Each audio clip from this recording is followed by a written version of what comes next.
So the Blue Jays fired their manager Charlie Montoyo back on Wednesday morning, and the team announced that John Schneider would be taking over as interim manager following the move. Now, this is what the Blue Jays GM Ross Atkins had to say on the decision. Says, "I truly wanted this to work with Charlie and wasn't able to make that happen. I am extremely disappointed with where we are. I think we are better than how we've played. There's been a lot of good individual things happen, but I think we could be playing better as a team. Having said that, this is a collective setback, and ultimately, that starts with me. I am the one who needs to be the most accountable for that, and I have a great deal of respect for Charlie Montoyo." Now, the move comes after a good start to the season for the Jays. However, Toronto has only mustered 3 wins in July, fresh off a 1-6 road trip. That included a 4-game sweep by the Mariners. Now, Montoyo's departure comes after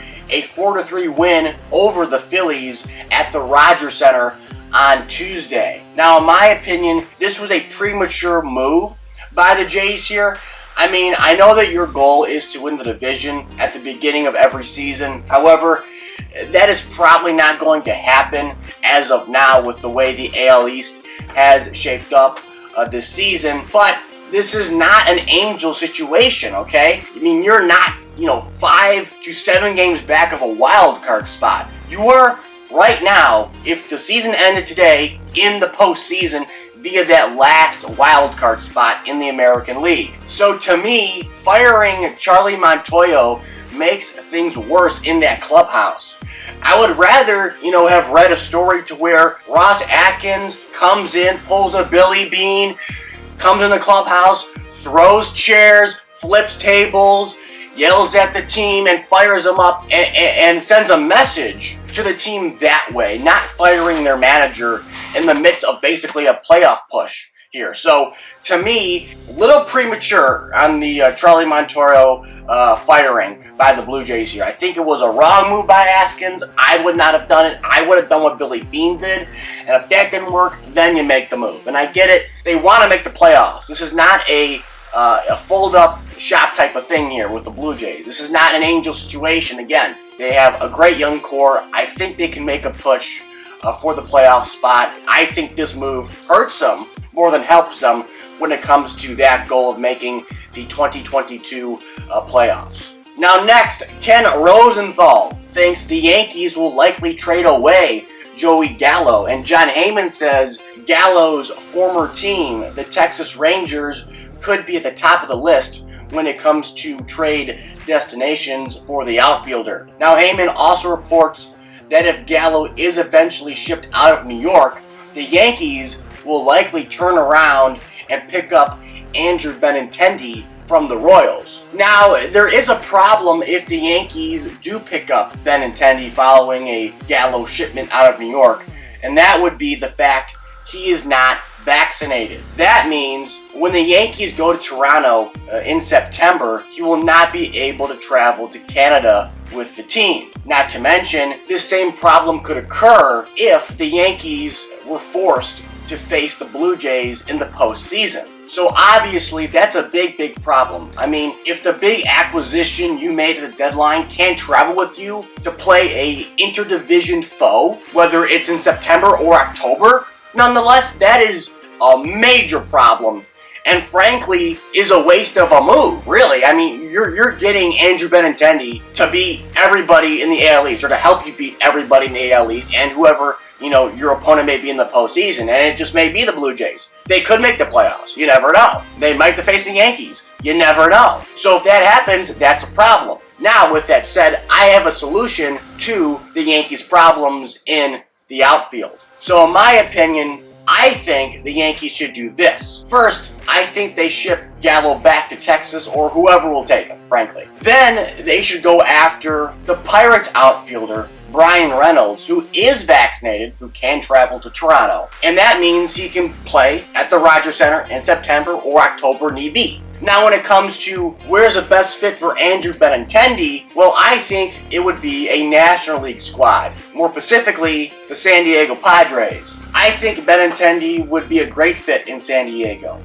It would be a much easier park to control the outfield. Not to mention, a move to San Diego would limit the possibility of the Padres needing to face off against the Blue Jays in any game, because they don't play them in September during the regular season, and the only way the Padres could face the Blue Jays in the playoffs would be the World Series. But again, the odds of that are very, very slim right now. So I feel like if any team wants to get Benintendi, it's going to be an NL team, and I think it's going to be the Padres. Next, we have some injury updates. First, the Rays have lost yet another player to the IL. This time, it's righty Shane Baz.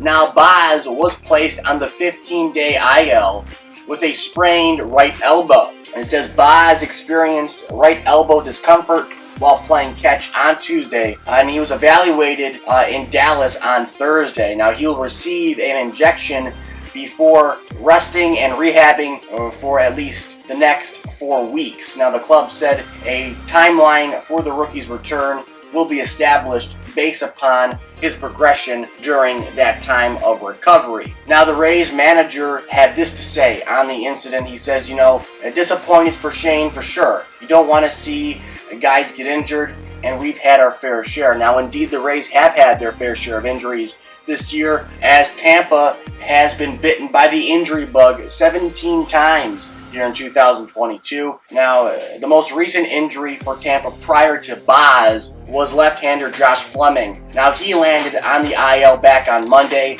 with a right oblique strain that will sideline him for the next 6 weeks. Also, the Houston Astros second baseman Jose Altuve left Thursday's contest against the Halos in Anaheim after being hit in the left knee by left-hander Reed Detmers. Altuve stayed in the game to run the bases. However, he was noticeably limping while doing so.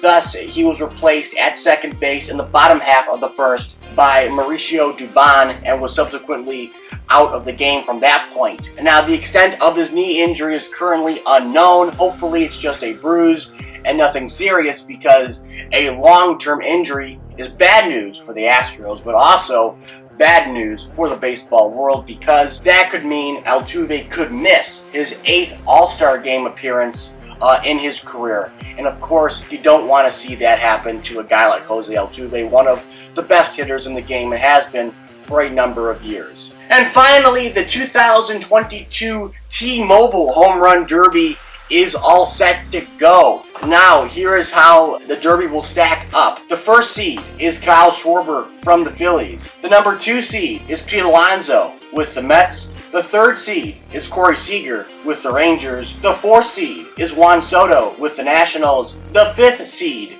is Jose Ramirez with the Guardians. The 6th seed is Julio Rodriguez with the Mariners. The 7th seed is Ronald Acuna Jr. with the Braves. And finally, the 8th seed consists of the veteran Albert Pujols of the Cardinals. And with that is all I got for today's video.